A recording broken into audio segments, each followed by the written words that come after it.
Okay, everybody.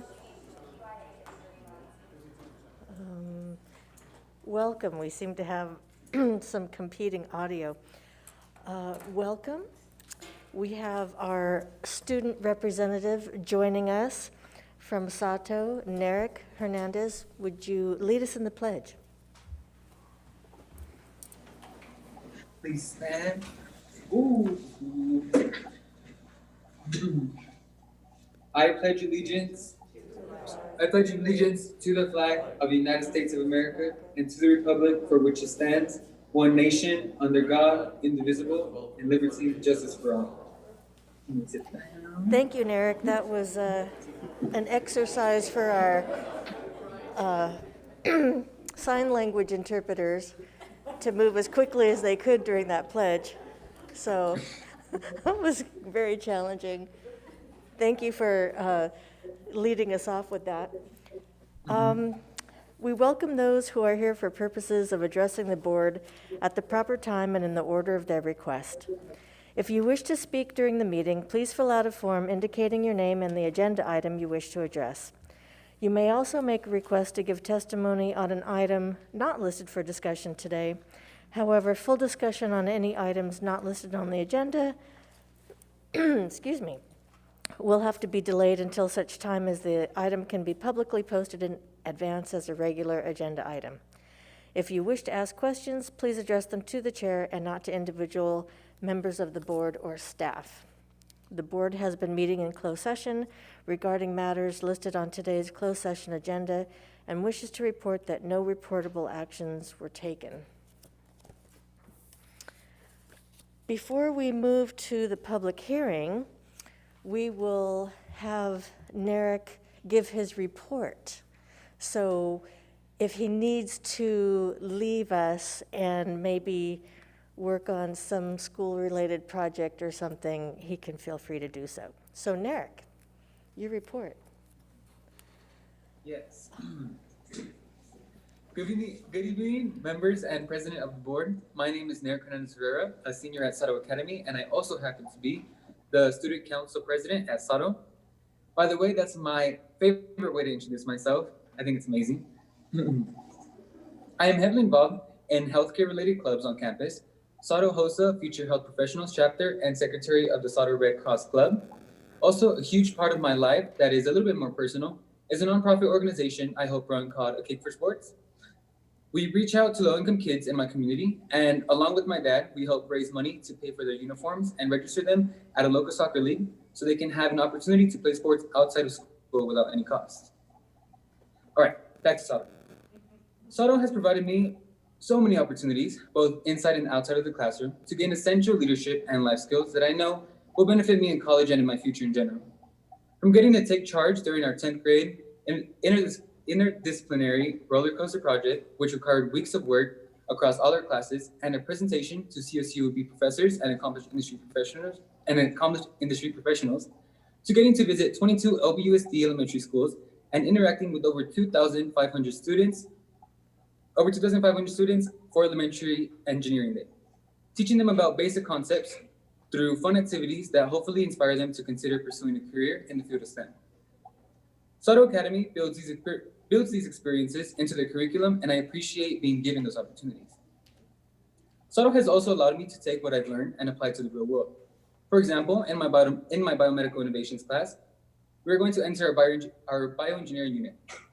This year, we will be working alongside industry professionals at Los Amigos Rehabilitation Center, as well as undergraduate students at USC to help design and 3D print customized devices that people with physical disabilities need to keep them mobile and active.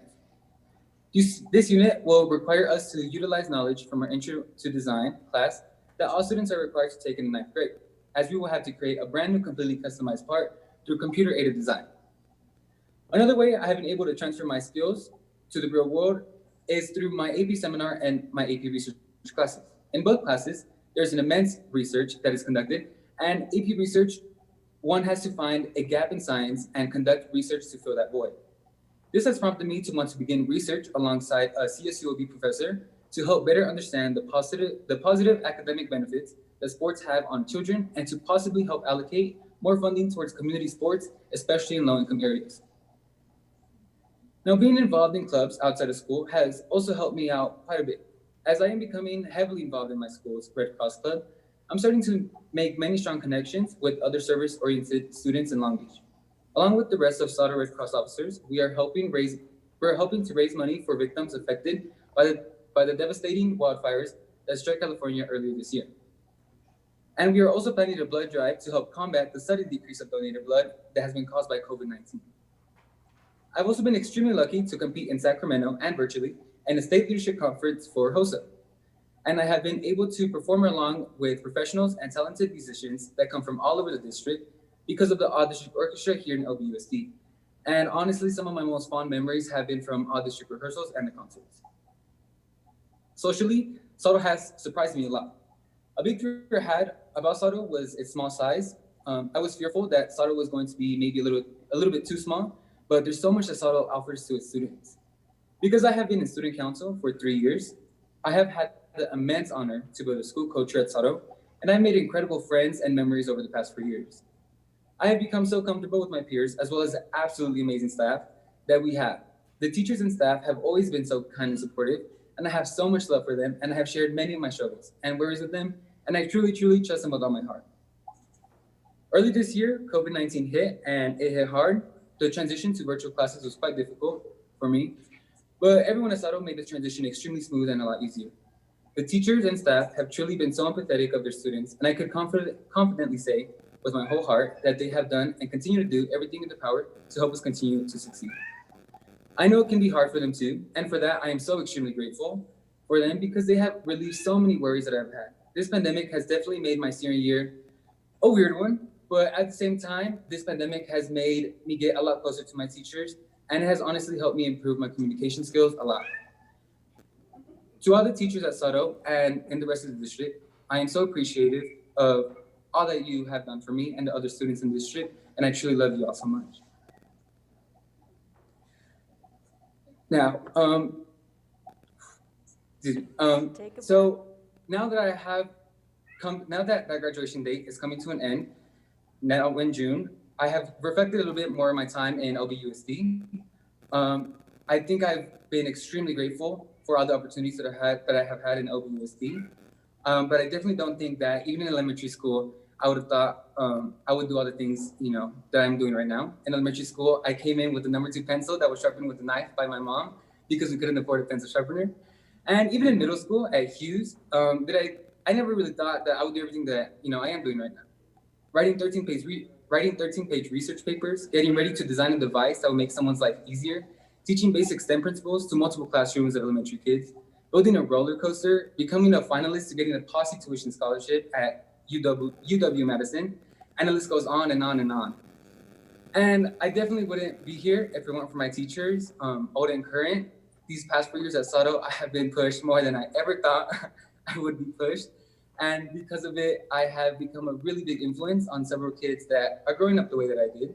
And I definitely feel proud of myself because if I would have seen someone like me, I think I would have been a little bit more confident in myself. And then, you know what, I could do this, I could have life, and I could go to college. Long Beach Unified School District has definitely given me the tools that I need to succeed in life. And I couldn't be more grateful, honestly. I know my journey to success will be a lot easier compared to other kids around the country because of the guidance and teachings that I have had in Long Beach.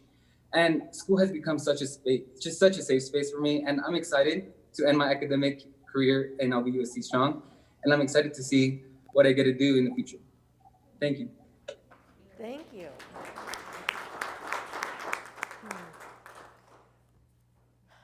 You're the reason we do what we do, and we are so proud of you.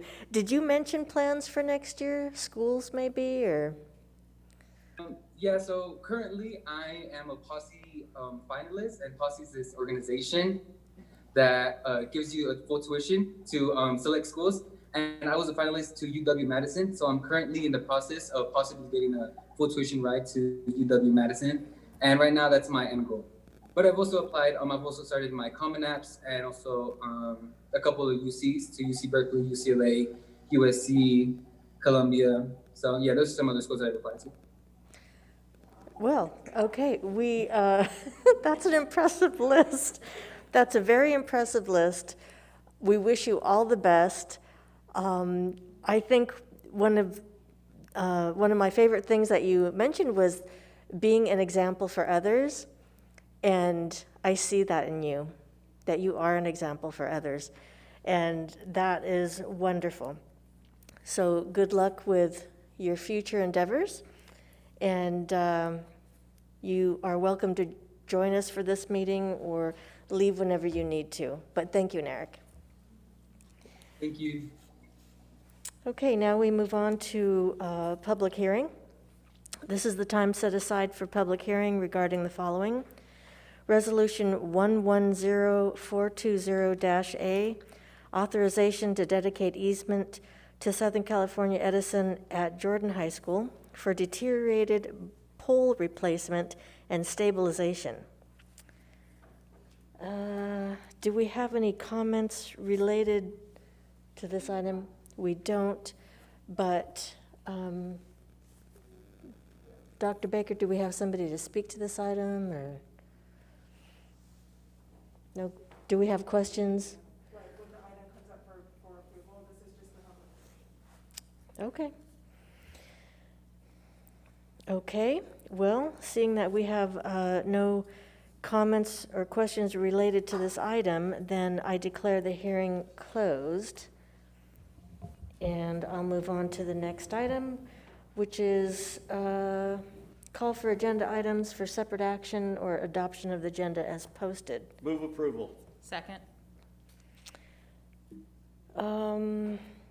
Because we have a member joining us by Zoom, we will do well, I should have said discussion. I'll just say that, any discussion. Now I'm discussing it. Because we have a board member joining us by Zoom, we will conduct a roll call vote to keep us all in order. Okay, Dr. Benitez. Aye. Dr. Williams. Aye. Ms. Kerr. Aye. Mr. Meyer. Aye. And I vote aye. So, any abstentions? Am I missing something? It passes unanimously. Approval of minutes. Second. Any discussion?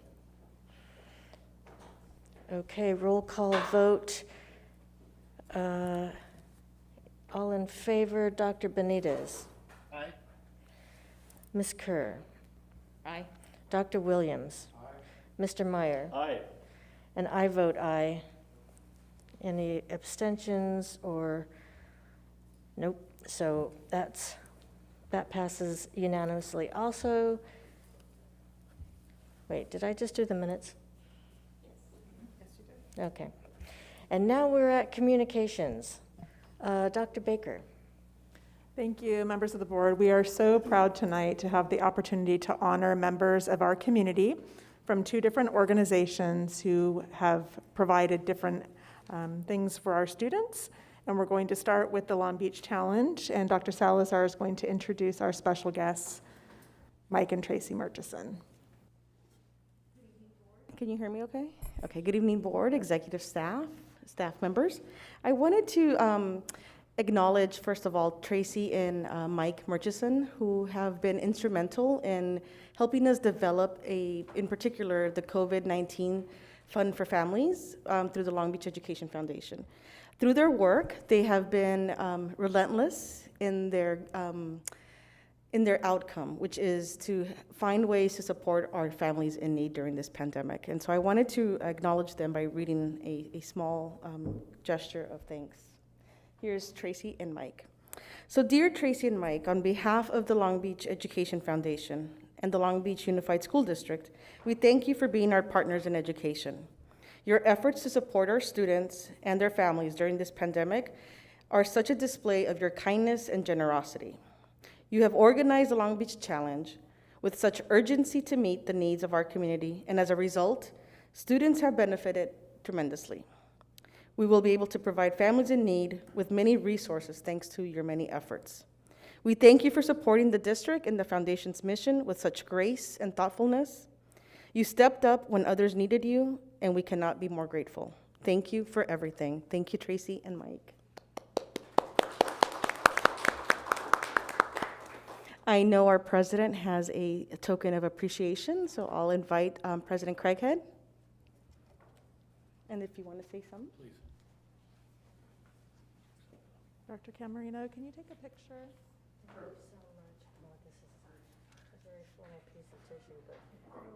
Thank you very much. A little token of our appreciation. Thank you.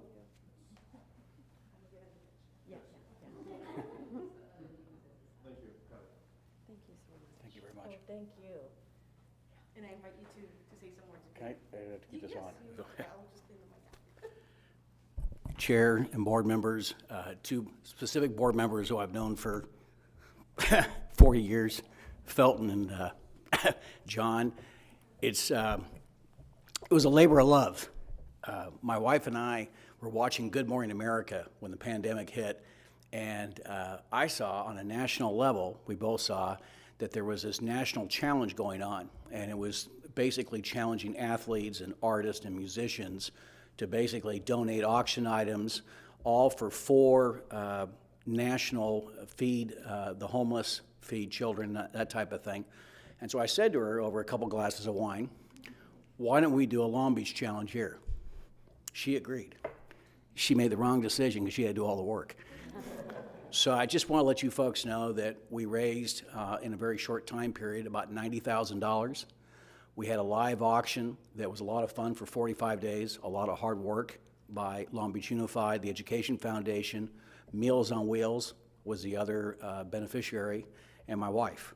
And it was just truly something that we believed in. We thought was very important.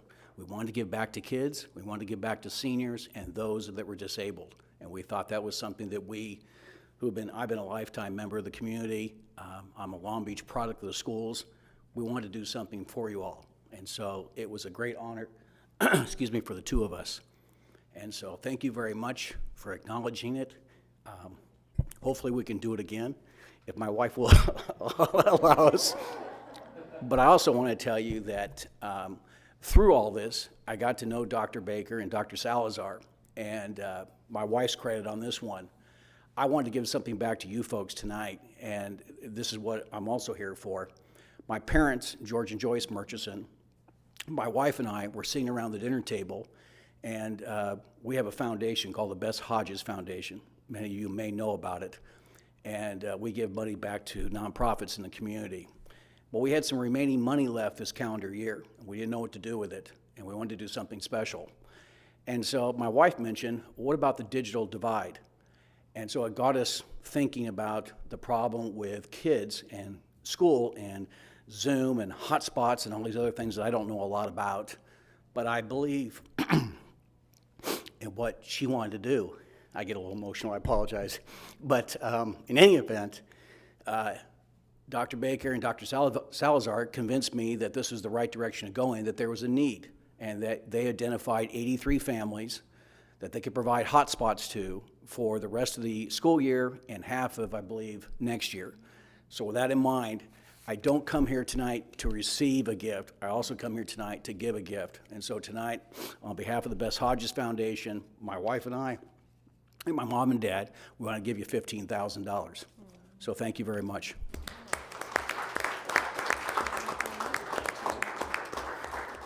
Thanks again for letting us stop by this evening. It was a real pleasure to see all of you. Have a good evening. Stay safe. Mike and Tracy, I want to also just say thank you to the two of you. You have been a force of good over the last several months. When you came to me with an idea, you took it straight to action. And the hard work behind the scenes, Tracy, that you did to get a website launched and to work with other community partners in a really kind of complex way of doing things is really beautiful. And the result is that our kids benefit. So thank you for being a force of good for us and for other aspects of things going on in our community. Jill, I'm glad you mentioned that, because it wasn't just Tracy and I, it was also the community, because we had, how many auction items do we have? Over 60. We had over 60 auction items. You know, it was vacation trips to golf at Virginia Country Club to meals from restaurants that were hurting during the pandemic. And everybody really pitched in, so thanks again for bringing Lunch up with the those comments. superintendent, mind you, I chipped in, yeah. Yeah. Thank you both so very much. Thank you. Good luck. Stay well. Thank you.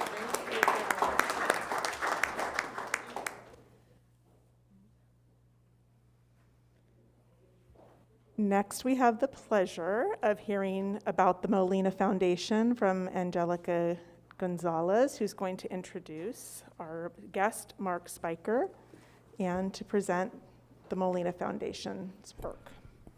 Yes, good evening, everyone.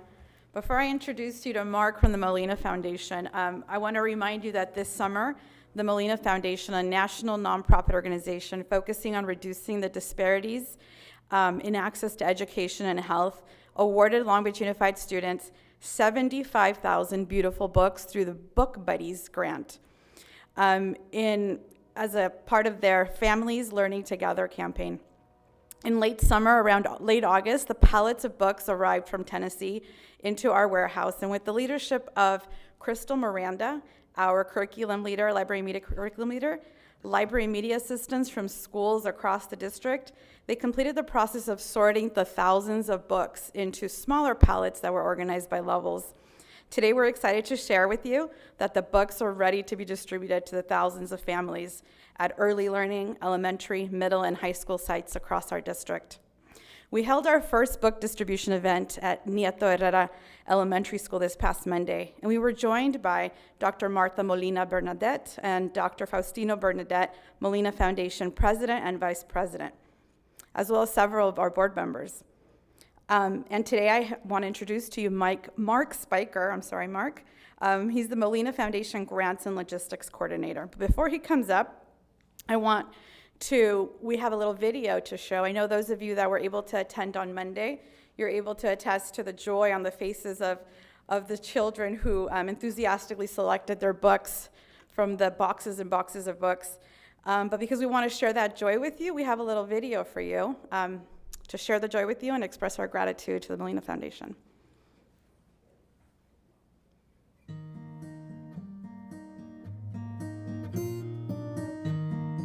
Today, the Molina Foundation is giving us the books. Today's event, we have families learning together, and we are so pleased to be providing 75,000 books to kids and families during this most important time where so many kids are at home, that reading new books is going to bring some joy and happiness and help them not slide back in their learning this year.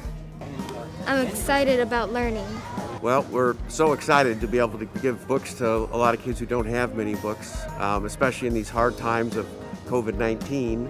And that's been our mission for the last 18 years, is to try to get books to kids who don't have books. And so far we've given over about 7.5 million books to kids throughout the country. Oh, it just warms my heart whenever I see a child get a book.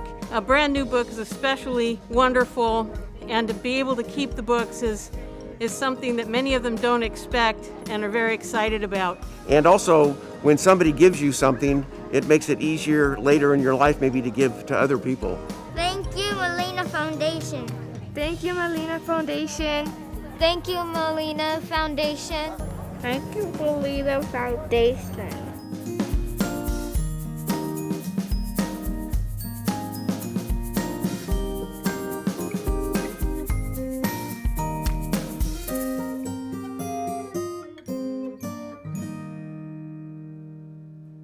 And I reiterate their message. Thank you, Molina Foundation. President Craig? Then we'll give you some time to speak. Come on up, Mark.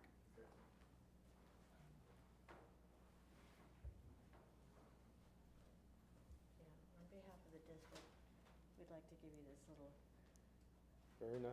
remembrance Thank you. of the Thank you. generosity. We appreciate it. Oh, okay. Well, Okay. let's hold this. Thank you. So thank you again. Thank you. It was a wonderful event. So, just watching that little video, most of the work I do is reviewing grant requests and arranging for shipments of books throughout the United States. So, 99% of the time, I don't get to see kids enjoying the books like in that video. But when I do, it brings a tear to my eye because what we do actually affects children. And it's so nice to see. I don't have too much to say other than thank you to the Long Beach Unified School District for allowing us to partner with you. The Molina Foundation has books, and you have kids, so it's a nice marriage. We would like to especially thank Disney Publications. They provided all the books that you received in your book grant. And we would also like to thank the Rumba Foundation of Long Beach. They provided financial assistance in order to cover all of the shipping and handling of the books to bring them from Tennessee to California. Again, thank you. Without you, we couldn't reach the kids we're trying to reach, and we look forward to working with you in the future. So thank you.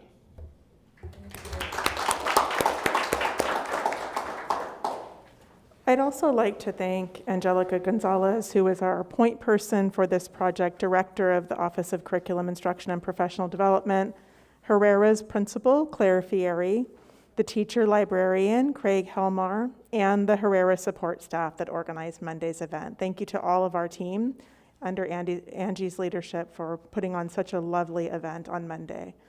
And thanks for being with us to celebrate the books. Thank you.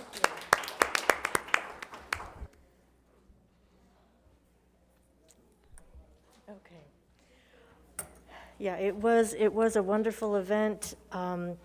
It was the first event in quite a while that we were able to see kids in person, to to have a very safe, socially distanced event. But it was very heartwarming to see the kids choose their books and be excited about that. That was a very much needed bright spot in the day. Okay, now we will move to public testimony on items listed on the agenda. We don't have anybody here who wishes to speak on items listed on the agenda.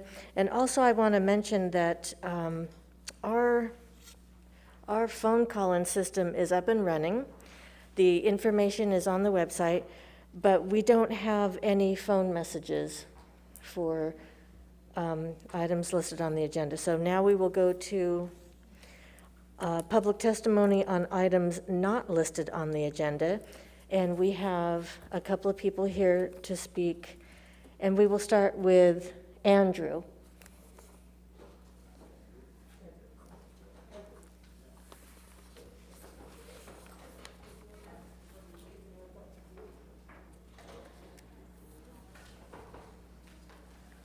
Hi.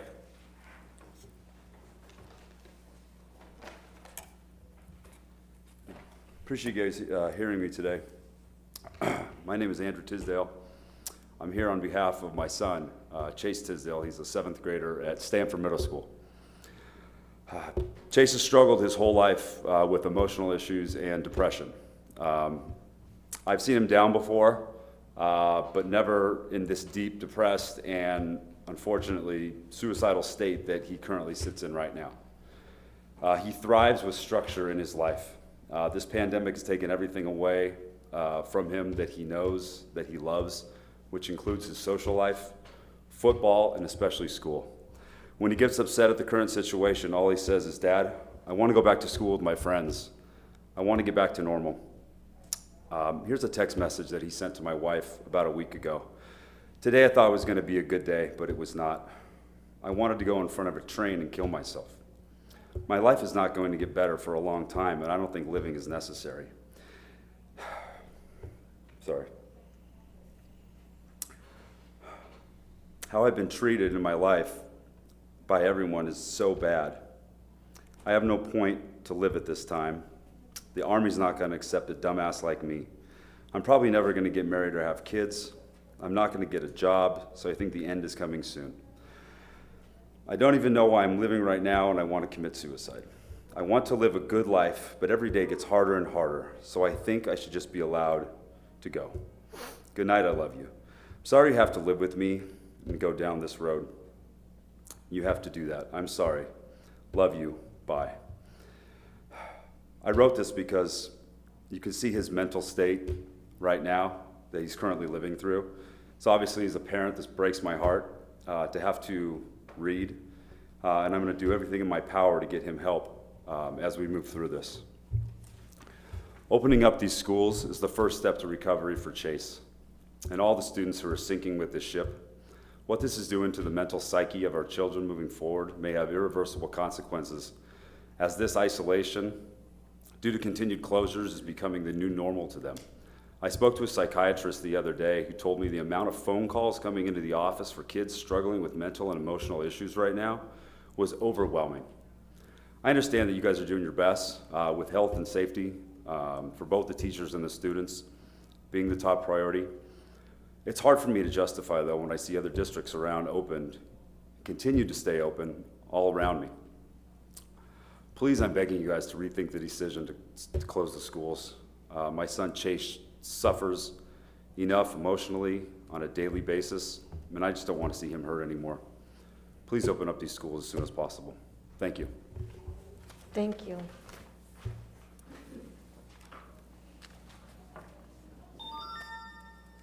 Next, we have Dan. Mhm.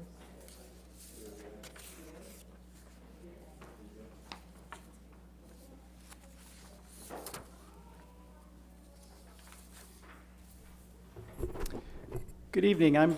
My name's Dan DiCarlo. I was here at the last board meeting, and one of the things I urged the board to do last time was to listen. And I took stock into my own advice, and I went back after the meeting, and I listened to what all you folks had to say, and I'd like to give you some of my observations about that. I noted in my presentation a couple weeks ago the overwhelming evidence that children are essentially at no meaningful risk of COVID. In response to my comments and others' comments in this regard, Ms. Kerr, you commented that the board's consideration must include not just students, but the entire community, which is, of course, absolutely true. We need to keep everybody safe. The data, however, does not support the proposition that schools need to remain closed to protect the larger school community. As reported very recently by NPR, quote, despite widespread concerns, 2 new international studies show no consistent relationship between in-person K-12 schooling and the spread of the coronavirus. The Dina Brown University School of Public Health said the evidence so far suggests we can likely open schools, especially K-5, pretty safely in most parts of the country. Ms. Craighead, you noted at the last meeting that you're being inundated with emails that reflect the same comments that were expressed by many of the folks who spoke last time. But you also said that, quote, we get emails from people who are saying, thank you for keeping our kids safe. Thank you for making health and safety a priority. Well, those advocating for the reopening of schools are advocating for health and safety.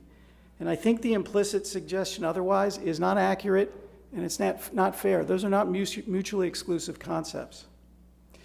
You also said at the last meeting, let's take a step back and try to think of somebody else instead of just ourselves and our own families.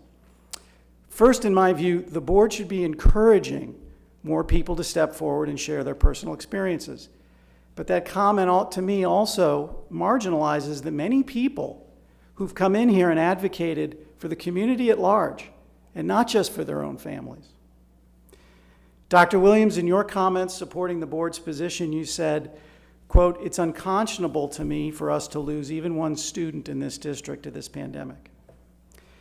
Dr. Williams, I would suggest we need to be guided by science and data. And I would respectfully suggest to you, sir, that the fear that we might lose a child to COVID if schools reopen can't be used as a justification to keep our schools closed, because the data simply does not support that that's realistic. Dr. Brown, you took some heat at the meeting the last meeting for your T-shirt Tuesday video about we can do hard things. Hey, that's a great message. I mean, of course, we all want to tell our kids that. But you made some comments in there that I think upset some people. And speaking personally, I want to comment on something you said. You said, well, this has been hard. Can I keep going? I just have a little bit more, and there's nobody behind me. Actually, no, the time is up. But there's nobody behind me, and I just have a little more. Well, the guideline is 3 minutes. Very well. So I'd like to stick to that. But thank you. Thanks for your time, folks. Staff report. Should we start with Mr. Moskowitz? Sergeant Woodruff, would you like to request that he leave his written statements if possible? Thank you.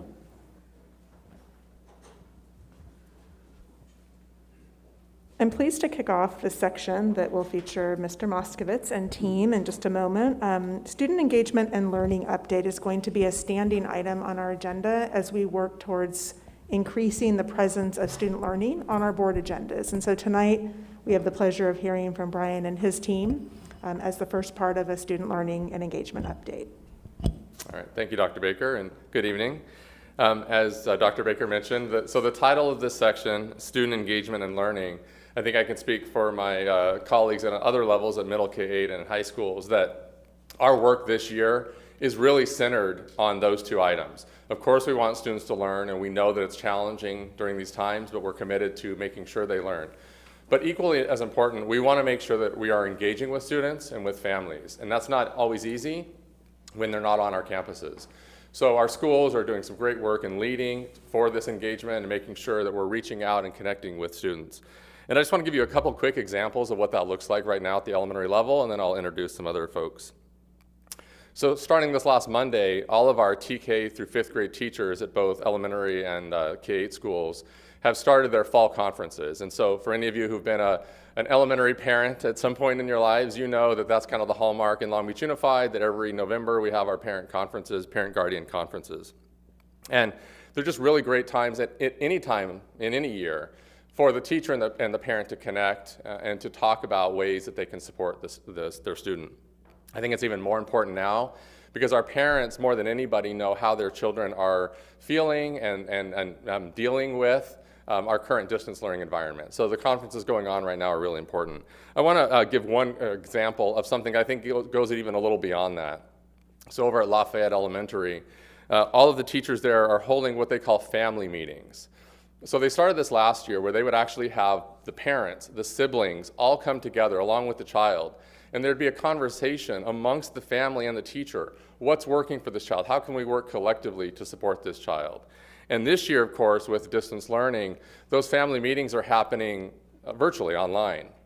And so our teachers are getting a little window into the homes of these families with, again, parents. It might be grandparents. It might be guardians.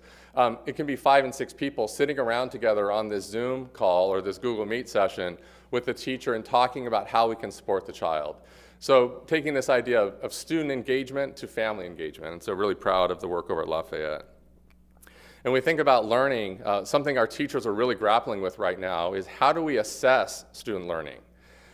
Assessment is always important, both formatively and summatively, but it's, as you can imagine, particularly challenging when the students are not in front of the teacher.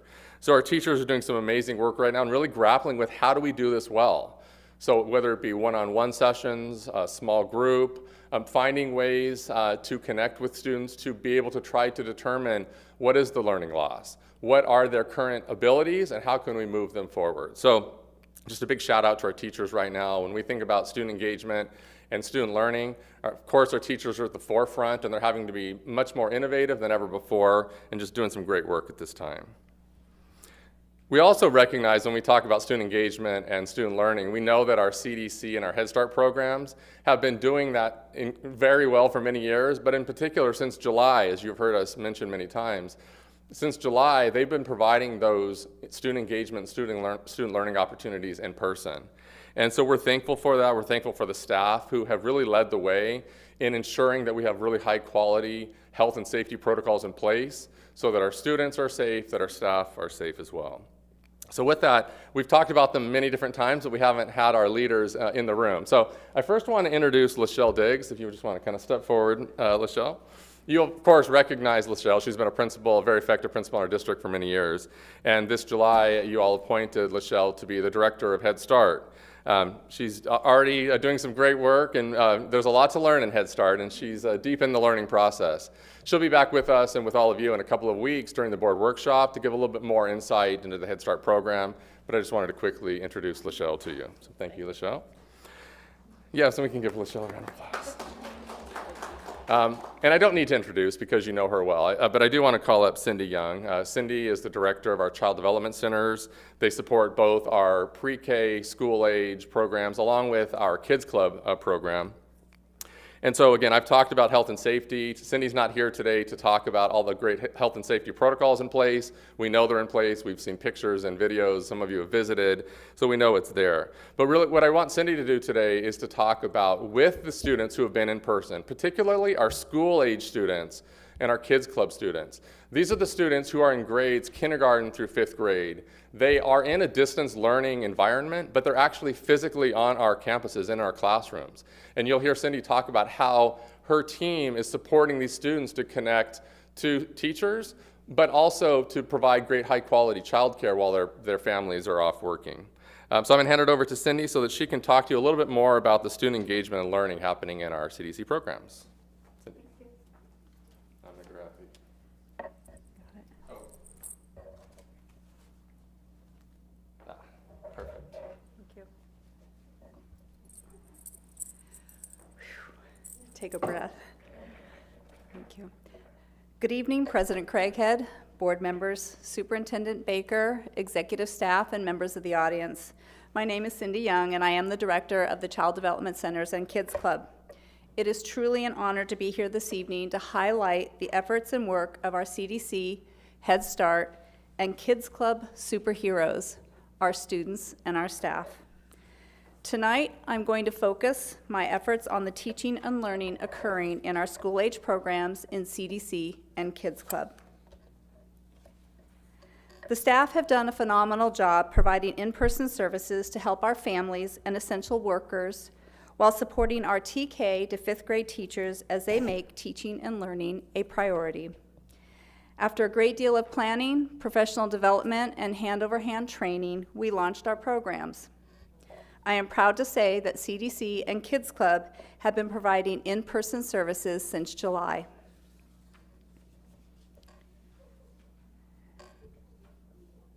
Currently, we have approximately 800 students in our CDC program and an additional 200 in Kids Club. While implementing all the new health and safety protocols, staff have worked hard to ensure all students receive the proper support to effectively engage with their classroom teachers during distance learning. We know children are resilient and flexible, and as a result, they have risen to the challenge.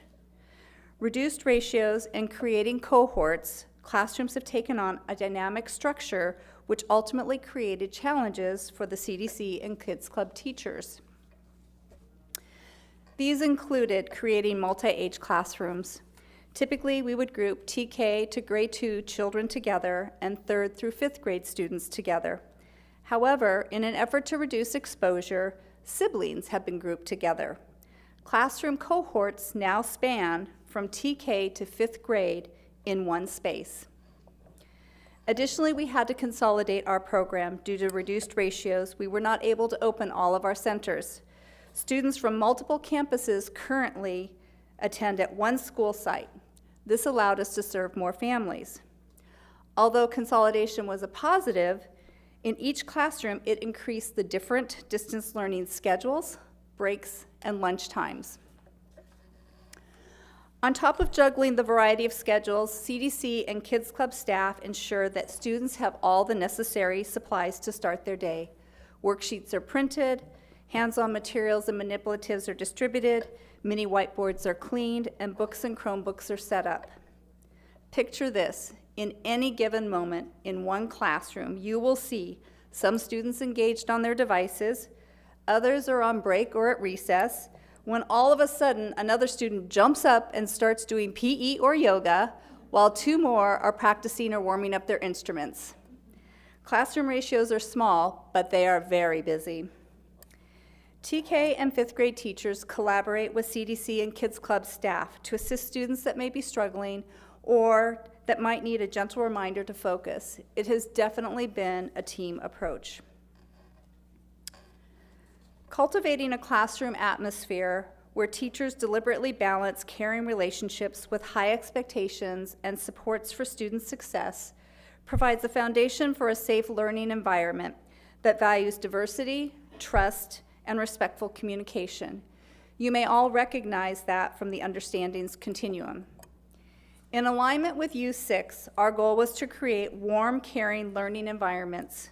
We wanted to give students the opportunity to leave the stress of our community outside of our four walls. Creating routines, schedules, and familiar learning environments was essential. At first, our students struggled finding their place. They weren't engaging by answering questions or responding to their teachers when asked. Wearing a mask while their peers at home were not, we found made them uncomfortable, creating barriers.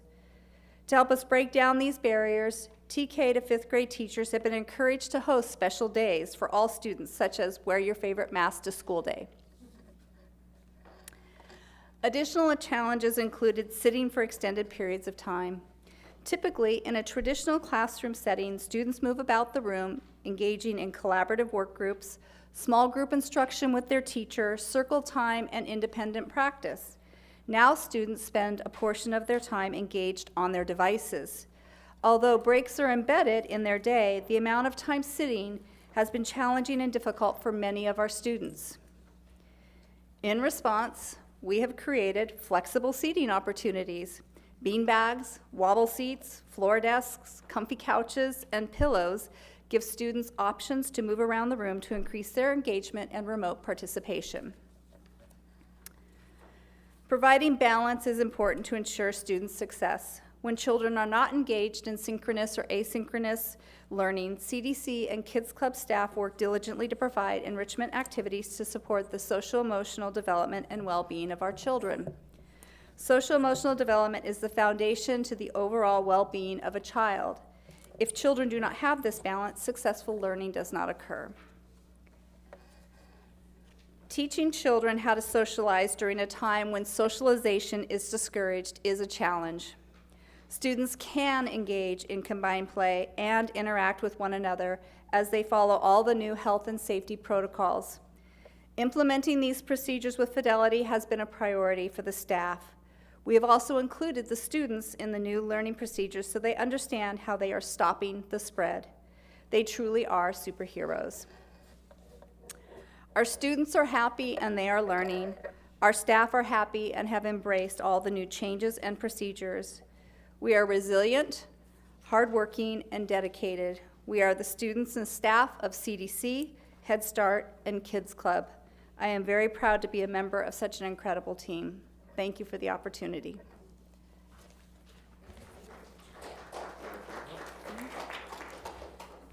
So I don't know if anyone from the board has any questions for Cindy while she's here about the program being run in their school age or Kids Club programs. Yes, thank you, Cindy. Wonderful work that's going on that many times may go unnoticed, right? And Cindy, you may have said this, but you shared the number of students that are currently there. Do we have a number of staff that's working at Kids Club, CDC, and Between the two programs, there's about 450 staff members. That includes the teachers and the childcare workers. Great, thank you. Do we have any further questions? No? Okay. Also, I brought just a small token of our appreciation for your leadership in the goodie bags. Seems to be appropriate that masks and lanyards are in our toolbox, so just a small token to say thank you for everything that you're doing. Well, thank you for that. And yes. You know, again, we know in our heads you've been doing the work, but I so appreciate the visual of that work happening and of our students. The mask thing, I would have never considered that one student having to wear a mask because of where they're situated. I mean, and that's one of those things we never could have predicted or put into protocols or trained for. And you guys are really doing the hard work of learning in the moment what the needs are and how we have to help kids adapt to a really difficult situation. So I am grateful for all of the work that you continue to do, all of the new learning that you're finding out about our kids and families that you are bringing back to us so that we can bring our school communities back together in person one day. You guys are really doing the frontline work, so I am very, very grateful. Thank you. Thank you. Yeah, well said. It's incredible to think of kids, sitting in one spot. And so I appreciate the pictures of the kids in different types of seating. Yeah, doing some great work. So thank you. So again, kick off to what will continue to be more opportunities for you to hear from all of us about the ways that we're engaging students and families and the way that we're ensuring students are learning this year. And at this point, I want to hand it off to Dr. Kale, who will share a little bit more about our grading.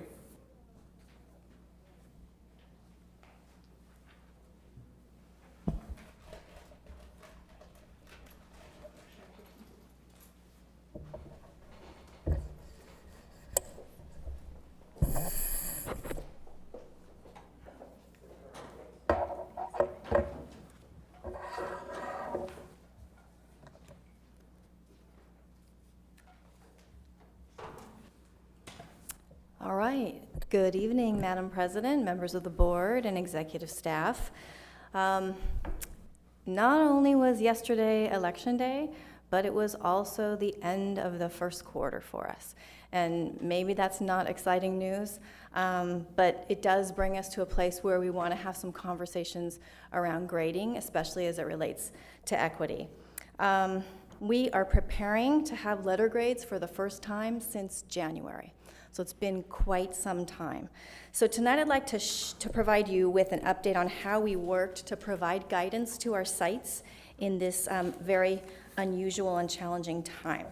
So I'm going to, went too far. I'm going to start by mentioning that we convened a group of teacher leaders in the Office of Curriculum Instruction and Professional Development, and that group was led by Pam Lovett.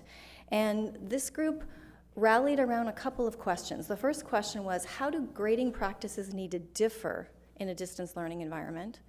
And what do we need to keep in mind when grading for equity? So those were the two questions that the group wanted to tackle. And I should mention that you really can't talk about grading without first talking about beliefs and belief systems. So we started by looking at the foundational belief statement that's found in Understanding 6, mentioned earlier by my colleague. It states, all students can learn and achieve at high levels, and we have a responsibility for their success. So U6 talks about the importance of relationships, it talks about the importance of high expectations, and it also talks about the importance of support. So keeping U6 in mind, the group got together, reviewed a lot of journals around just what's relevant and new in the field, new learnings around how might we go about assessing and grading students in the midst of this pandemic. And they created some documents to help guide staff. You have in your packets copies of the full documents, but for the sake of brevity and engagement, I'm going to share just some highlights of the two documents that were received by principals, and principals then in turn shared these documents and had conversations with them with their staff. So I'd like to start first by talking about the sample. I'm going to give you a couple of sample principles for grading and assessment. So let's look at the first example there. This one talks about caring for students and responding to their needs and doing so flexibly and with sensitivity. So again, these reminders that these times are different and we really need to go into the process of assigning grades in it with a different mindset. The second example talks about reporting academic proficiency and achievement and doing that separately from things like work habits, character traits, and behaviors. Again, especially true in times like this. And then the third example I gave you there is a variety of measures being used to determine students' academic mastery and achievement. So these principles were designed to be broad statements to help guide thinking around grading. We also provided some guidelines for grading. These become a little more specific. So some examples that I gave you here are things to think about, like creating soft deadlines and not penalizing students for late work. Really incredibly important at a time when their lives are a little bit uncertain, so meeting deadlines is not necessarily something that's always in their control. The second example there talks about allowing students to resubmit and resubmit work and retake tests and quizzes. especially after receiving feedback. One of the things we know about learning is when a student receives feedback from the teacher and goes through the process of revising their work, that's when very deep learning can occur. We've asked to think about avoiding assigning points for attendance. Attendance is something that we're tracking and it's important. However, it isn't something that's always in the student's control, so it really should not be used to assign grades that are meant to indicate achievement. Moving away from percentage grades and averaging to growth and current performance. This is especially true in equity. When students come in and they've experienced, let's say, learning loss from the spring, they come in and other students maybe had opportunities that some didn't have. When they take that first test, many times teachers for the first time really see where problems can lie. And if a teacher relies on averaging all of a student's tests over the course of, let's say, a quarter, where we are now, rather than looking at growth and current performance, students who come in behind will be disadvantaged from the very beginning. Another practice or guideline is to keep grades, and this is my personal favorite as a working mom. Keep grades updated weekly so parents can support their children in their learning. And then homework should be kept to a minimum and not graded. So hopefully what you see here is these are some ideas that are not just important for distance learning, but a lot of them apply to how we might consider and think about grading as a general practice. We went on and provided teachers then with some very specific examples of the kinds of things they can use to inform those academic grades.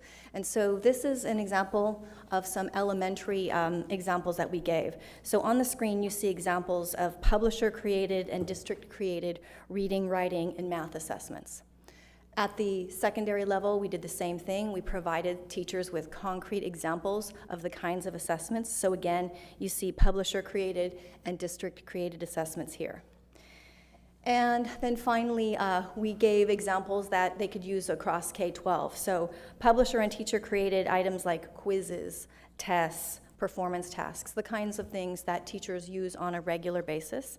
And then student-produced videos and audio recordings. With Canvas, it's one of the few, I would say, benefits.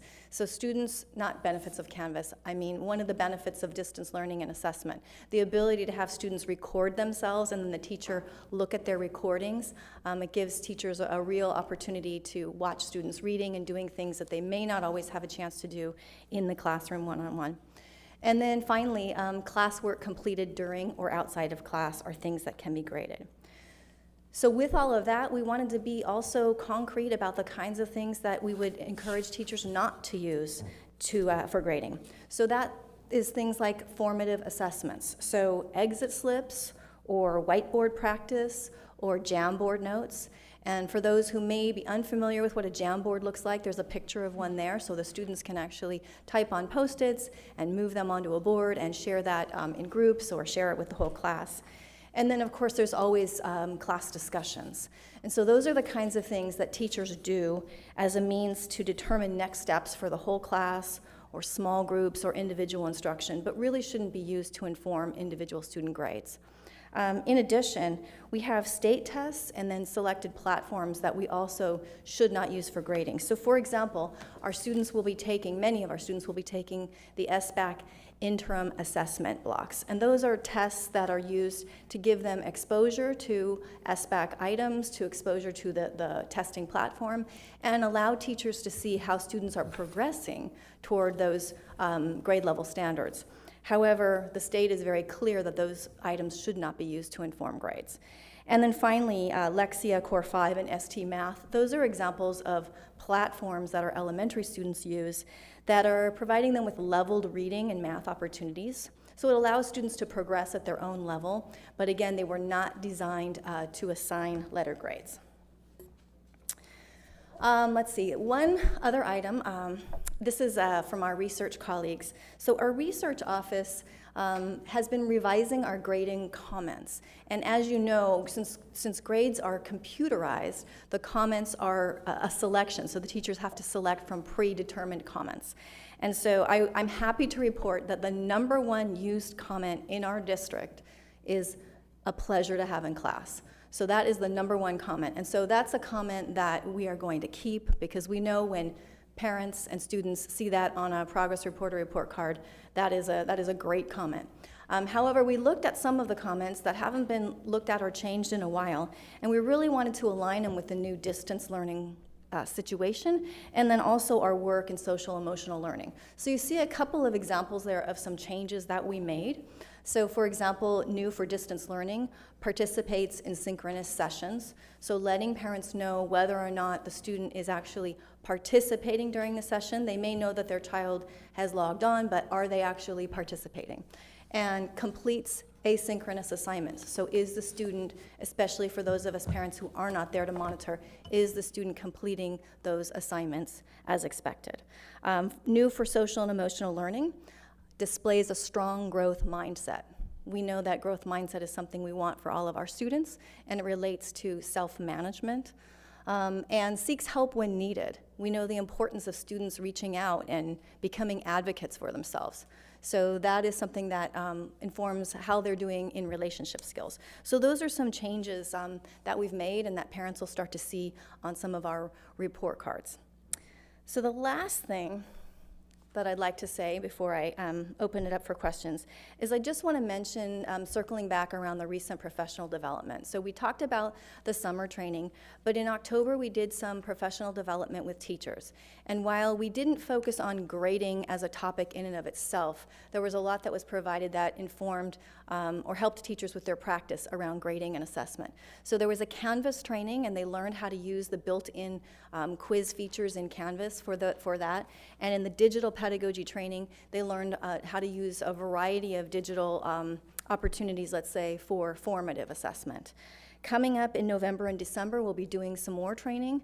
They will get some additional work in Canvas, and they will learn how to use Canvas for what we call unquizzes. So it's a very flexible platform that allows the teacher to use it in a formative way. So asking kids questions as a way for them to practice, or asking kids questions to get a sense of what the class knows, versus just using it as something where you want to assign a grade. So we're going to be doing some of that work in November and December. And at the board workshop that's coming up, we will have the grades, and we'll let you know what those results look like. So we will know what our student grades look like the next time we come together around this topic. So I'm ready for questions if you have some. Dr. Benitez? Thank you, Dr. Kale. Your presentation was timely given.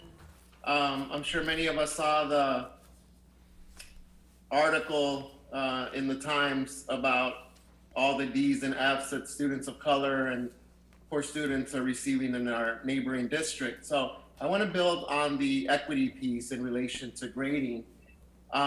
What are we learning, and or how are we thinking about time tests? And I'm thinking particularly again about those students that are either experiencing technological challenges, right? So if they're taking a test and their Wi-Fi goes down, or their screen freezes, but also in relation to the challenges that students are experiencing at home, and that homes may not be conducive learning environments for our most vulnerable students. So how are we thinking about that piece, Dr. Kale, or what are we learning, particularly around the equity and the challenge of doing any testing, but particularly time tests, given the limitations that many of our students are experiencing? I could defer to my level colleagues, so if any of you want to jump in as well. I can tell you, though, that our teachers are, you can come on up, Jay. Our teachers are working on being flexible and really being sensitive to the issues that students are bumping into. I know that that there's challenges, but I think our teachers are figuring out how to work through them one by one. But Jay, do you want to add? Thank you, Dr. Kale. I've had the opportunity to visit some classrooms this week, and it's been a great feeling for me to really listen to teachers speaking to students during class and saying to them, please reach out to me in a private Zoom, or a private chat, or an email to retake some assessments that you felt were a challenge for you. So repeatedly, after classroom, that's all we kept hearing as we popped into classrooms at different school sites. So the message is clear for our teachers to show grace for our students, especially when it comes to quarter grades, because obviously these get weighed into their semester grades that really count for our high school students. So I've seen a huge change, and not just the discussion, but I think the other part that Dr. Kell brought up too was the assessment guide and the letter that went out to our teachers for the high school level. We made it a point for them to read that letter from beginning to end with their ILT, with their department heads, in their leadership meetings, because it really wasn't about what should be graded, what shouldn't be graded. It was more the philosophy behind what really a grade means and the impact of grades for our students during distance learning. Thank you, Dr. Camarino.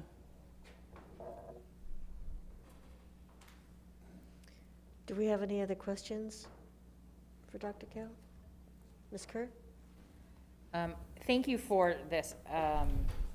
The specific, I know one of the questions we were asking all along is how will we know that students are learning and that our primary focus is student learning? And this is a really concrete way for me to wrap my brain around how we're gonna know that students are learning. Can you tell us a little bit about the leadership team? You said you had a leadership team, Pam Lovett headed up around coming up with those key questions. Can you tell us a little bit about what that process was? Sure.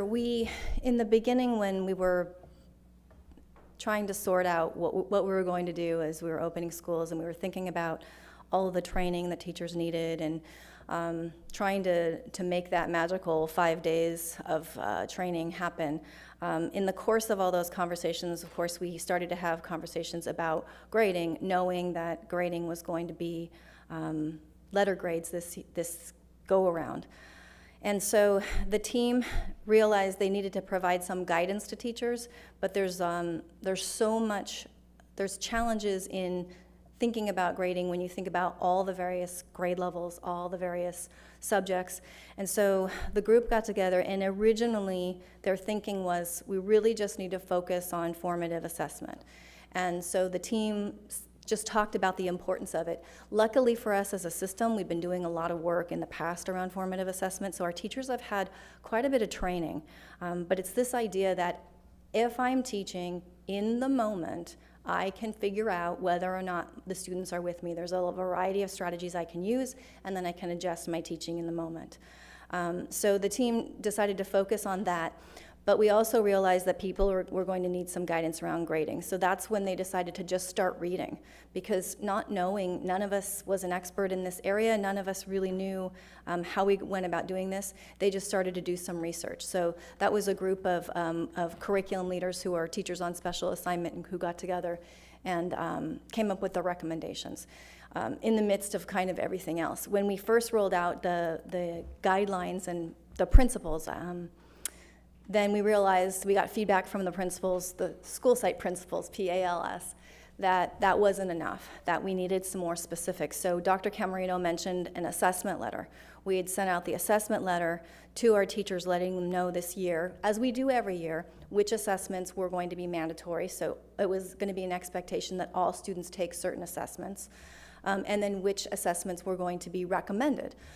And so when we sent that out, we got feedback from the site saying, we're going to need a little more guidance. And that's when the second document was developed to try to be a little more specific about, okay, when we're thinking about assessments, what's the purpose behind them?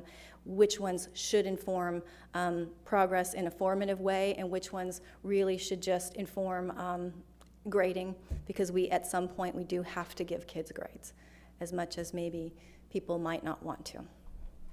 Christy, I have a question, and I want to thank you for giving us some insight into how we're dealing with this new reality for teachers to look at how we assess students based on the environment we're in.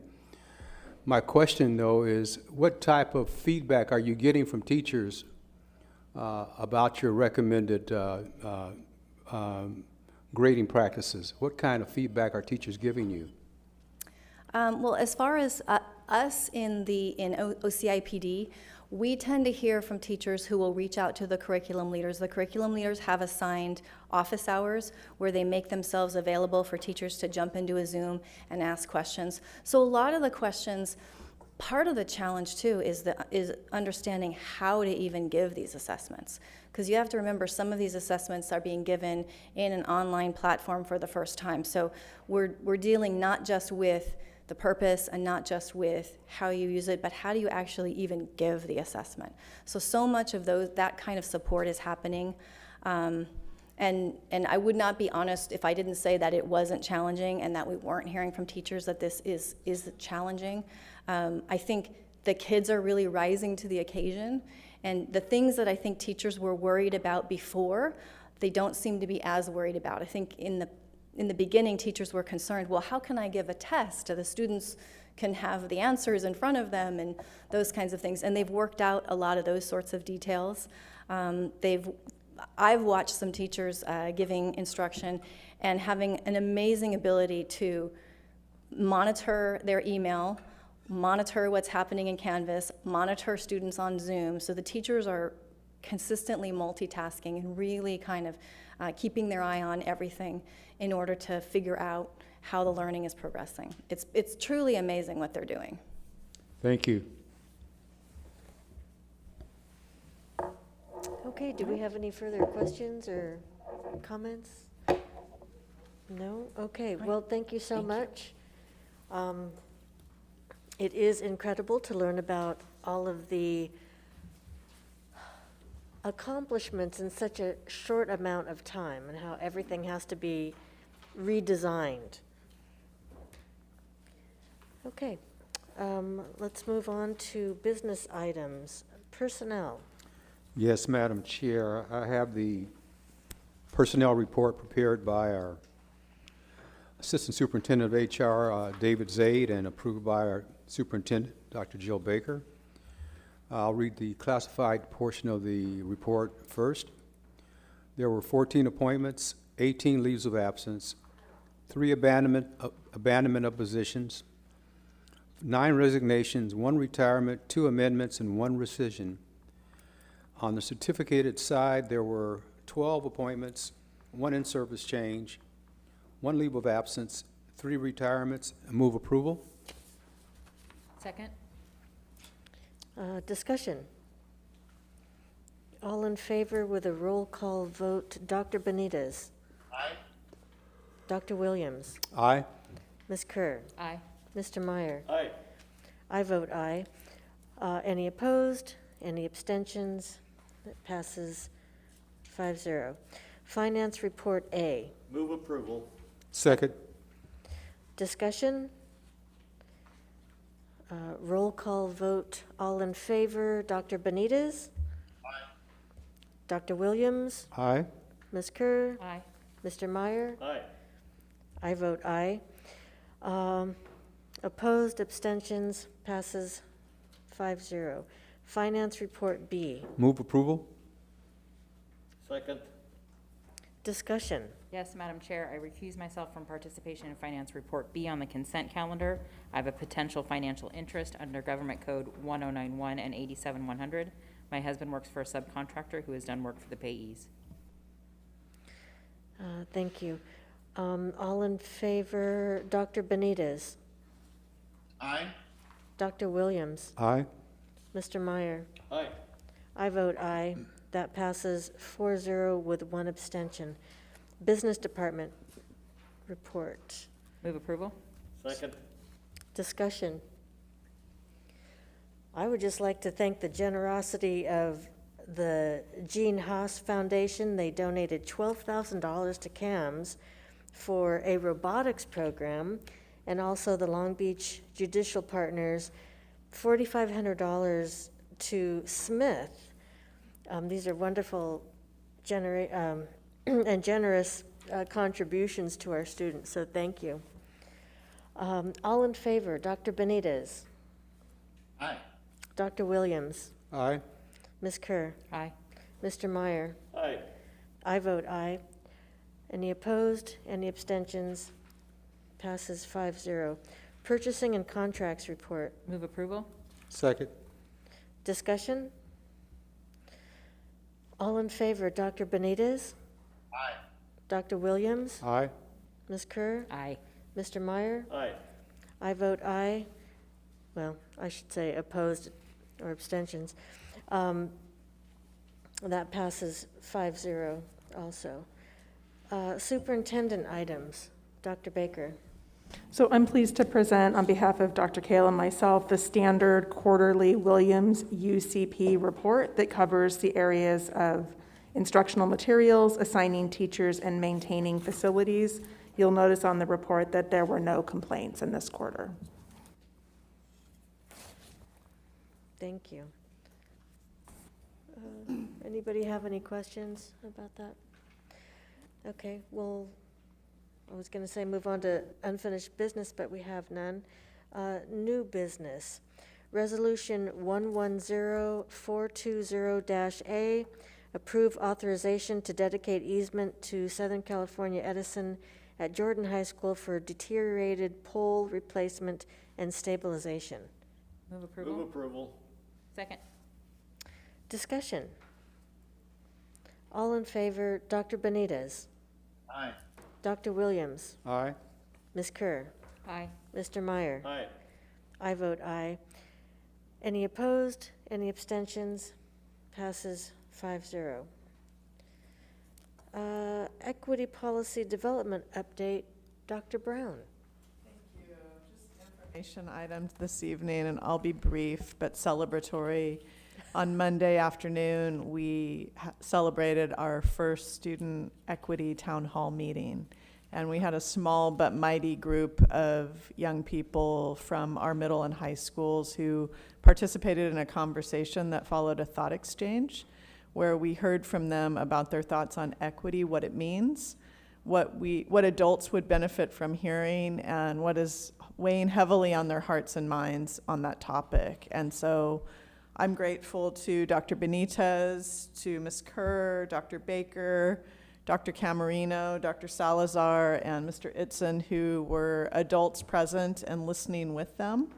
The students in correspondence after, I've had contact with a couple who mentioned being able to talk directly to people who make decisions. So thank you for your participation. Thank you to the students that participated, and we look forward to a whole lot more. They've got some ideas about how we can make it better, and I'm open and listening to all those ideas. And then next, I just wanted to acknowledge that on Friday, the application process for our district equity leadership team closes. It's been open now for a couple of weeks. We've had an overwhelming amount of response, which to me is good trouble. And it speaks to the connection that people are making to the topic of equity right now. So looking forward to working through the applications and then communicating about our next steps in that work. Thank you so much. Thank you. Okay. Next, we have Board Governance Team Development Retreat Debriefing. Okay. So, Dr. Baker, did you Yes. want to start us off?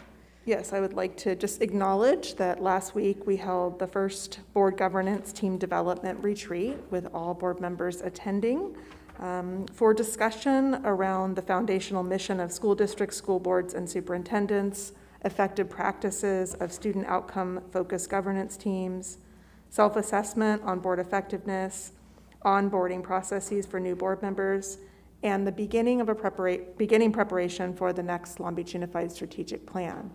And so there was a lot of discussion that happened last week. This is an opportunity after some thinking time for you all to explore the topic and think about recommendations that you have for next steps for our staff to be prepared to move forward with you in the development of governance team. Okay, would somebody like to start out? Dr. Benitez. Yeah, and to my colleagues, first and foremost, thank you for the time and the effort and the energy and the conversations that we all engaged in for that day and a half.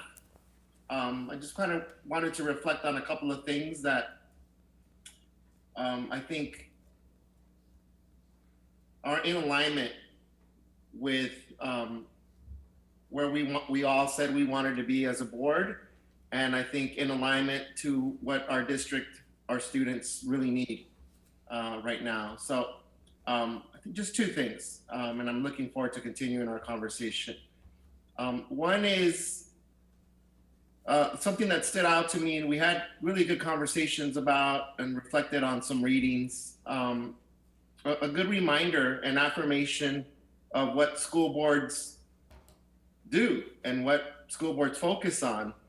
And really, it's that piece of upholding our community's vision and values around improving student outcomes. Right? We were all elected because of our commitment to student success. And so we had a good conversation and some good reflection, right, on the good things that our district has done, but also the opportunities for improvement. So I think it was to me beneficial to have two outgoing, longstanding members of our board, and for us to be mindful of the two incoming board members next month. And that's really the second piece to me, whether we think about it as a board development piece or part of our strategic planning or part of our roles as board members.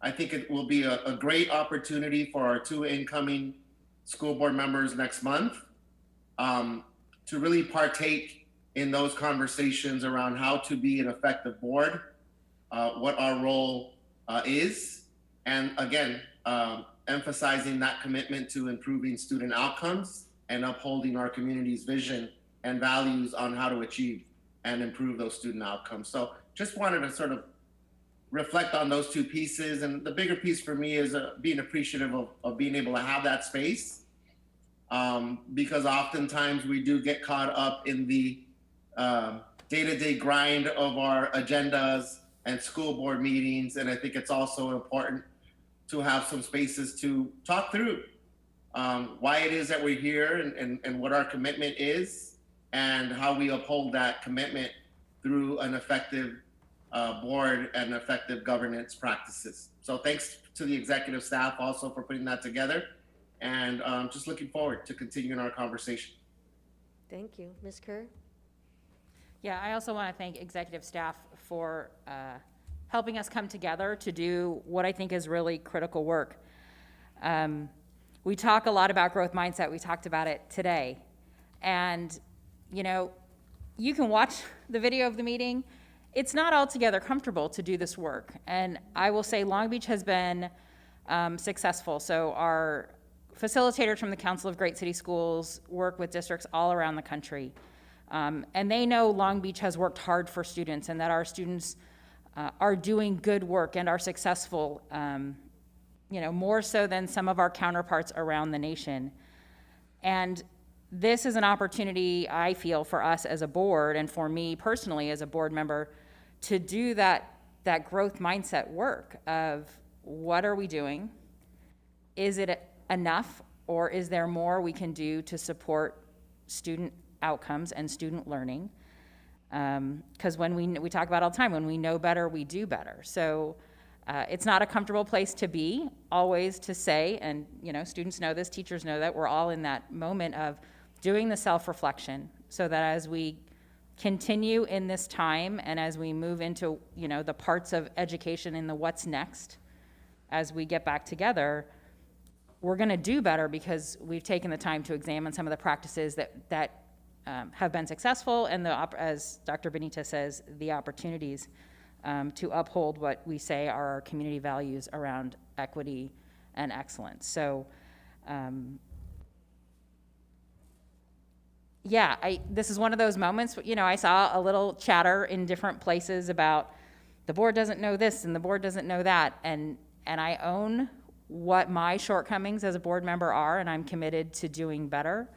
And hopefully that as this board and our new board members take on this work, that we continue to model for all of us in the district, including our families and our parents and our staff, that we're all doing this kind of hard work about doing better. So appreciate the opportunity for what's next. Thank you. Dr. Williams? Yes, it's really great to see that process in place. I know from the 16 years that I've served on the Council of Great City Schools, and being able to be part of what some of these districts have gone through, and listening to the commentary around the room about Long Beach Unified School District is extremely comforting, always when I've attended those meetings. But the focus of the school board is so important, it's critically important, and it really does help to inform alignment, continuity, and cohesiveness. So being able to deliver a message to folks, to the community that is consistent, that really talks about the alignment of the district is probably the most important thing a school district can do, a board can do. And so being able to have sessions like this are necessary, but really important for school board members to realize and understand that they do have a commonality in terms of their interests to make sure that students are performing. And, you know, as a critical piece and where the focus should be in that regard. I also just want a brief presentation on a meeting for the Teachers for Urban Education, a presentation that was done this past week to introduce a new cohort of candidates for the program, and had a chance to listen to each candidate talk about why they're involved in this program and what it means to them to be in a program that's preparing them to teach in urban school districts. That almost to a T, they talked about the importance of having teachers that look like them, how important it was to have teachers who look like them, and as one of the standouts and reasons why they wanted to become teachers. It's a great privilege to be able to hear that, and also to recognize our partners, Cal State Long Beach, the education department, who work extremely diligently on this program in terms of finding the funding to put this program on and to pay for the tuition for the students and so forth. So it was comforting to see that program still moving forward, going through its next step in bringing students in who aspire to be teachers and to be good teachers and serving students in urban school districts, and in particular, serving students at Long Beach Unified. I know Brent was on the meeting, as well as our former superintendent, Chris Steinhauser, so I just wanted to recognize those individuals as well. Thank you. Well, I don't know if, I'm not aware if many people watched that day-and-a-half meeting process that we went through the retreat, but as a board member, it was difficult because we were being challenged, and we all serve in our own ways. We are all, you know, the five of us are individuals. We represent different communities, different districts, and I'm very happy and appreciative of my colleagues that we have gotten together and decided that we will make our work more intentional, that we are going to work hard so that the board works within a certain framework. We have high expectations of our staff, of our superintendent. We have high expectations of our students. And it kind of, to me, this is just my personal opinion, but it kind of feels like now we have high expectations for ourselves, and you don't know what you don't know. So to have a facilitator come in and let us know, you guys do a good job, but here's a way you can be better. And if you do better as a board, you will have better student outcomes. So how can we as a board not say, yes, I'm willing to put in the work because that means our students will do better? We absolutely have to put in the work because what we want ultimately is the student outcome and the success of our students. So even though it's uncomfortable, I imagine it would be very uncomfortable to watch because it was very uncomfortable to experience. Even though it's uncomfortable, it's necessary work and the timing is right. We have a couple of new board members joining us. So for us to be able to get a framework in place that they can just fit into nicely and we can go forward, it feels like this is a really good place and good timing to do so. And I appreciate the challenge and I appreciate the work going into it with our new superintendent. Thank you so much. I think that the direction is much appreciated by all of us. Okay, did we have anything else on that? Yeah, Madam Chair, if I can just add just one more comment. In terms of the initial strategic planning work in the district, the first strategic planning session was led by Christy Cowell, who the initial first one that we conducted here in the district, and the second one by Brian Moskovitz. Both did an amazing job in structuring the strategic planning process for this district. So. Thank you, yes. If I may, Madam Chair. Yes. The workshop was very valuable to me in many ways. It reinforced in me what this board has been doing all along, keeping the eye on student outcomes. I don't want to be guilty of reductionism, but isn't that what we're all about? And everything that we look at and judge, data that we ask for, should be measured in terms of how will this produce student outcomes. And for many years, we've had part of our vision statement or value system as board, the personal and intellectual success of every student. Well, if you parse that, the personal part speaks to equity, doesn't it? It speaks to being welcomed in every school, in every classroom. And the intellectual success, of course, is the data-driven student outcomes. So it was very worthwhile, but we've been doing a lot of good things as it is. Yeah, I agree. Thank you. Okay, anything further on that subject? May I just thank you all for the time that you spent, and especially Mr. Meyer and Dr. Williams, who really provided some legacy perspective. And as I've said before, this is a great opportunity for handoff, for outgoing board members to feel comfortable that there's a process in place to onboard, and for our 3 continuing leaders and board members to know that we have a process in place as we go forward. So thank you for your dedication to coming into that room and to going through a continuous improvement experience like we ask of our staff. Appreciate that. I'm hearing that word outgoing so much, I feel like I'm being pushed out. You know, John, what about you? All right, we are at board reports. Ms. Kerr. Oh, all right then.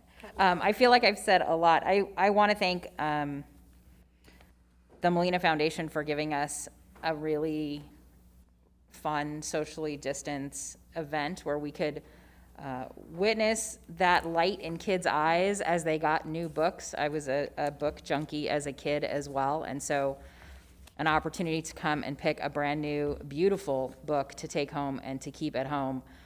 It's always a wonder and a joy to see that look on kids' faces. I was on the Instagram for Jordan today, and their librarian and media assistant have set up how they're going to distribute their portion of the Molina books. So while we know little kids get super excited, we also know that high schools get excited.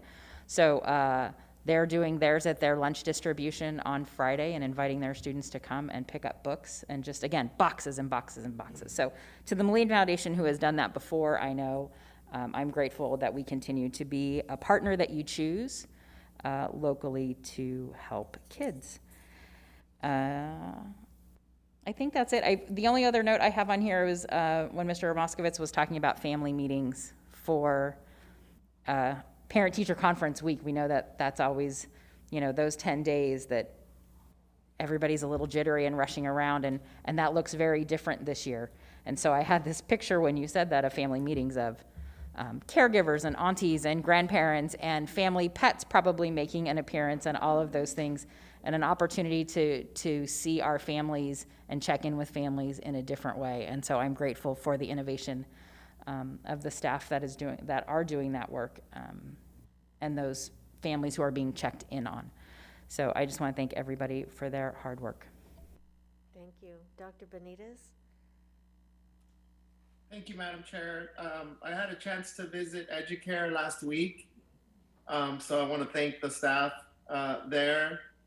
It's always, I think, a very unique perspective to be somewhere, and videos are good, pictures are great, and hearing about things, but it's a very unique perspective to actually be there and see, on the one hand, how challenging it is to educate our youngest students from babies through 4 and 5 year olds in this very challenging context. But on the other hand, gaining a renewed sense of appreciation for the importance that it is to be flexible, particularly with our families that are experiencing so many challenges at home and with the students. So it was really, it filled my heart to see everyone from 6-month-old students at Educare to 3 and 4 year olds speaking Spanish and English and learning Spanish and English. So just want to thank the staff there, Lachelle and Maria in particular, for indulging me for a little while last week. I also wanted to touch base on the meeting that Dr. Brown referred to with the students around equity. That honestly made my week last week. And just already knew, but sort of reaffirming that the students in our district is what grounds us, what gives us hope. The perspectives that they shared, the challenges that they recognized and placed back on us is exactly what our district needs, exactly what that space was meant for. So I appreciate all of the other my fellow board member and the other staff and executive staff that were there to listen. And I learned and listened, and I look forward to those spaces continuing, particularly centering and lifting up student voices in our equity strategies, approaches, and thinking. So thank you, Dr. Brown, for that. Lastly, I'll keep it short, but woo, what a day and what a night. I want to thank, particularly locally, all the candidates that ran for elected office in our city. It's hard to do that, and it takes a toll on themselves, but also on families and loved ones. So won't say much about that other than to just congratulate the candidates and acknowledge all the effort that it takes into running for public office, particularly at this time. And my only other comment is hang in there, folks. It's not over yet by any stretch of the imagination. And our district will, irrespective of outcome, irrespective of tone and sentiment, I am proud to be part of a district and a school board that, irrespective of what is going on, we are committed to the vision and mission around equity and student success, particularly for our most vulnerable students and families. So I am reinvigorated on the one hand. I'm sad and anxious on the other hand, and frustrated and quite frankly disgusted by many things.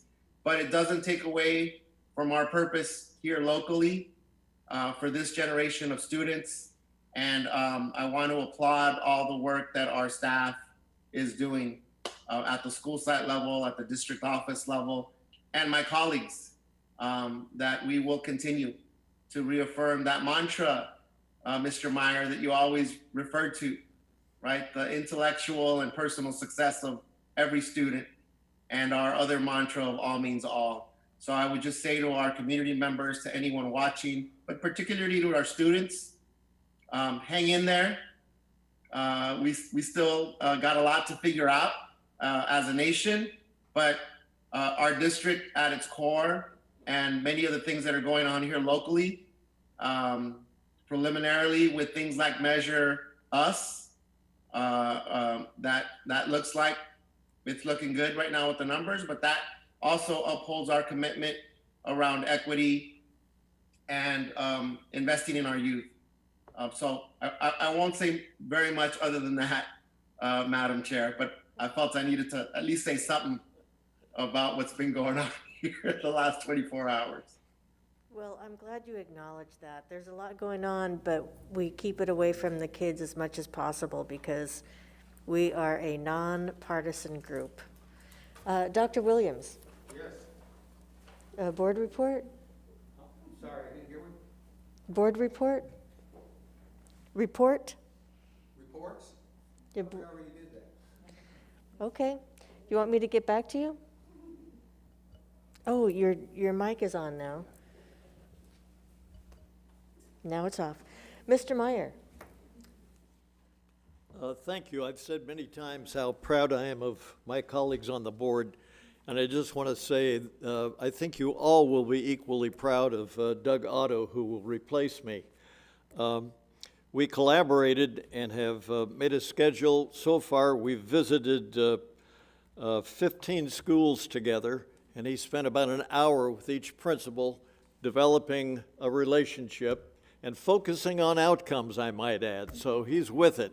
And we have 6 more schools to go, and he will have visited every single school then before he takes official office on the board. And of course, the reason for that was there was no need for a runoff election. In fact, Mr. Otto attended our board retreat as well. So you're going to get a real jewel, I think. Thank you. Thank you. Yes, we are looking forward to that. I think I would just add that at the event on Monday, the Molina Foundation book giveaway, it was so wonderful to see kids in person. I had an opportunity to speak with a couple of teachers, and I found out that the kindergarten teachers and the first grade teachers give their packets out once a week so that the kindergartners have an opportunity to see their teachers in person, and the first graders have an opportunity to see their teachers in person. And the connection is so important for, students and teachers to make that connection. And it's a valuable thing. It was wonderful to hear from them. And also I heard from a little first grade boy who loves his teacher so much that sometimes he cries at the end of the school day because the school day has ended. And his teacher is Miss Brown, so I thought I would give a little shout out to Miss Brown because obviously she's a wonderful teacher if she has that effect on her students. But I'll just add quickly, last spring we recorded a message for our graduating seniors, and we left it at "Now we wait." We were hoping to have some sort of graduation ceremony, maybe postponed for the summer or at some other time, and we've been waiting. We've all been waiting. It doesn't look like that's going to happen anytime soon. We're waiting for a lot of things. We're waiting for numbers to change. you know, we're waiting for the outcome of an election that was held yesterday. We're waiting. It seems like the year 2020 is all about being in limbo. So I would just encourage us all to be patient, and in that time while we're waiting, to be kind, that no matter what the outcome is, we have a responsibility to each other as citizens, and hopefully we can do right not only by each other, but for our kids, because the kids are watching. And we have to set a good example for them, and we have to be careful that our anxiety, that our tensions don't spill over and affect them in a negative way, because our kids are dealing with a lot right now. Nothing's normal. We're all dealing with a lot right now because nothing's normal. So let's try and be supportive for each other. Let's try and be as positive as we can in these trying times. Superintendent's report. Thank you. I'd like to end the evening with a few acknowledgements and then a couple things for our community. The first acknowledgement is to Susana Cortez, who leads our foster youth unit. Susana and team developed, this is the cover, of a high school guide that has been developed to support students who are in foster care. It's an everything you need to know for navigating through high school years guide. It's available on our district website on the foster youth page. And it's just a really good work that is supportive of families, a different kind of family and a different kind of students that are experiencing living in a different way than many of our students. And I just am so appreciative of Susana's work and wanted to acknowledge that.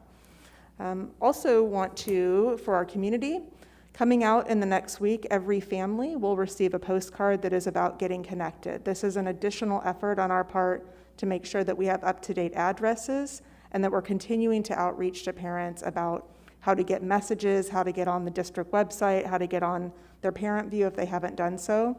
In addition to receiving this, those that come back to us will help us to narrow down our continued outreach efforts for students who we may not have correct addresses for. And so these are coming in U.S. mail, specifically to use another way to contact students that we sometimes forget that just traditional mail gets to families that don't always get to things through electronic mail.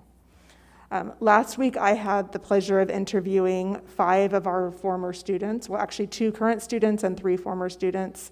I mentioned them at a previous board meeting, but I want to just suggest people be on the lookout for the interviews, because interviewing students who had their research published was nothing short of inspirational.